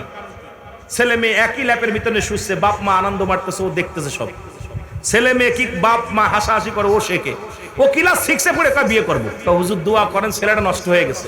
আরে নষ্ট তো তুই বানাইছস, ঠিক কিনা? ঠিক কিনা? নষ্ট তো তুই বানাইছিস। ইসলাম বলেছে সন্তান যখন দুনিয়ার মধ্যে আগমন করবে, মা বাবার বিছনার মধ্যে সন্তান নেওয়া যাবে না, সে যত ছোট হোক। যখন ঘুমাইবে সন্তানকে আলাদা কাপড়ের মধ্যে রাখবে, আর কোর মাঝখানে নিয়ে দুইজন কথা বললা বলে হাসাহাসি রং তামাশা কত কি করতেছে। ছেলে মেয়ে একবার তাকায় মার দিক, একবার তাকায় বাবার দিক, খুব আনন্দ মারে। ও চিন্তা করে খালি আটা শিখলে, ও খালি মানুষের হাত ধরে টানে। আব্বা মা যা করছে সব শিখে ফেলছে। ধরে বলে ঠিক কিনা? এবার মুসলমান ফাতেমা বলে, ফাতেমা ডাকতে বলে, বোন হো, বোন ফাদো, বোন জামিলা, আমার আর বুঝতে বাকি নাই। এই জন্যে তোমার আল্লাহ তো ইজ্জত দিছে, তুমি একজন কাঠুরিয়ার বিবি হইয়া আমি যে জান্নাতে যাব, সেই জান্নাতের সুয়ারি হইয়া, সুয়ারির গলা লাগাম ধরিয়া তুমি আমার আগেই জান্নাতে প্রবেশ করবে।